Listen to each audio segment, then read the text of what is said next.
ఓం శ్రీ మాత్రే నమః. మాతృదేవో భవ. ఈరోజు శ్రావణ మంగళవారం.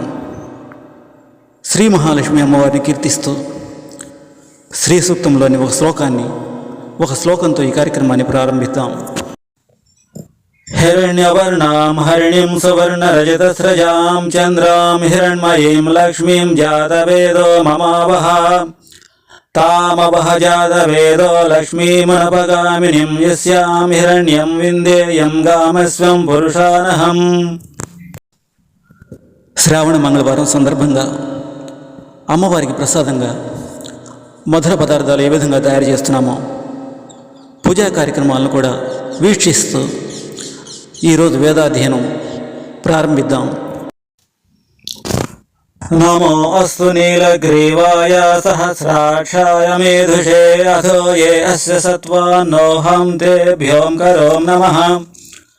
ప్రముధన్వన సముభయోరానియోధ్యాం యాశ్చతే అస్త ఇషవా పరతా భగవో నప. నమో అస్తు నీలగ్రీవాయ సహస్రాక్షాయ మేధుషే అథో ఏ అస్య సత్వాన్నోహం తేభ్యోం కరం నమః. నీలిరంగు కంఠము కలిగిన అనేక కన్నులు కలిగిన అనేక కన్నులతో ఈ సృష్టిని వీక్షిస్తూ సృష్టిలోని సకల జీవరాశులను కాపాడుచున్న ఓ నీలకంఠ, నీకు ప్రణమిలుతున్నాను. నీకు నన్ను నేను సమర్పించుకొనుచున్నాను.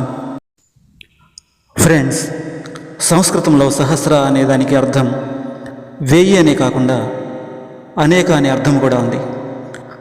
సహస్రాక్ష అంటే 1000 కన్నులు కలిగిన అని కాకుండా అనేక కన్నులు కలిగిన శివుడు అని అర్థము. నీలిరంగు కంఠము అనేది శివునికి గల ప్రత్యేక లక్షణము.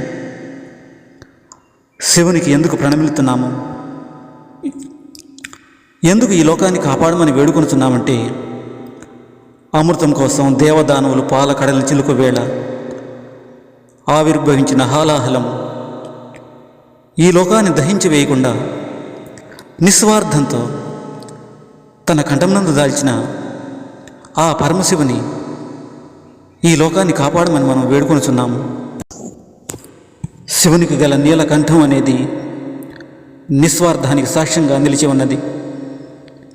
శివునికి గల అనేక కన్నులు ఈ జగత్తు మొత్తాన్ని వీక్షిస్తూ ఉంటాయి. అనగా మనము చేసే ప్రతి పని శివుడు చూస్తూనే ఉంటాడని అర్థం. ఫ్రెండ్స్, నాకు ఒక పండితులు వారు ఫోన్ చేశారు. అనేక కన్నులు కలిగిన శివునికి దేహమంతా కన్నులు కలిగిన మహేంద్రునికి తేడా ఏమీ లేదని, శివుని యొక్క అవతారమే ఇంద్రుడని వారు చెప్పుకొచ్చారు. ఫ్రెండ్స్, ఇంద్రునికి దేహమంతా కన్నులు లోక రక్షణార్థం వచ్చినవి కాదు, అవి శాపవశాత్తు వచ్చినవి. దేహమంతా కన్నులతో ఇంద్రుడు నడిచేటప్పుడు, కూర్చున్నప్పుడు ఏ పని చేసినా కూడా అవి నలిగిపోయి వాటి వలన తీవ్రంగా బాధ కలిగేది ఇంద్రునకు.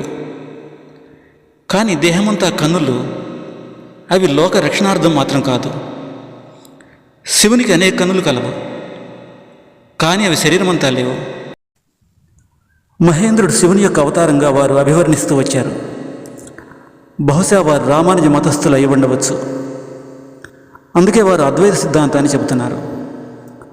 అద్వైత సిద్ధాంతం ప్రకారం దేవేంద్రుడు శివుడు ఒకటే అయి ఉండవచ్చు. అలాగే దేవేంద్రుడు శివుడు ఒకటి మాత్రమే కాదు, నేను శివుడు, మీరు శివుడు కూడా ఒకటే. కానీ ద్వైతము, అద్వైతము, విశిష్టాద్వైతము మొదలైన సిద్ధాంతాలు వేదాల్లో లేవు. వాటిని వేదాలకు అన్వయించడం సరైంది కాదు. ప్రముధన్వన సముభయోరానియోధ్యాం యాశ్చతే హస్త ఇషవా పరతా భగవో నప. ప్రముధన్వన సముభయోరానియోధ్యాం యాశ్చతే హస్త ఇషవా పరతా భగవో నప. ఓ రుద్ర, ఈ లోకమును కాపాడుమని, ఈ లోక శాంతిని సంరక్షింపజేయమని నేను అతి శ్రమ కోర్చి నన్ను నీకు సమర్పించుకొనుచున్నాను. నీ చుట్టూ ధనుస్సు వలె వంగి గుండ్రముగా ఉన్న కాంతిని, దాని నుంచి ప్రసరించు బాణము లాంటి జ్ఞాన రక్షణ కాంతి కిరణాలను మాపై ప్రసరింపచేయుము. ఓం సహనా భవతు సహనౌ భునక్తు సహ వీర్యం కరవావహై తేజస్వినావధీతమస్తు మా విద్విషావహై. ఓం శాంతి శాంతి శాంతి.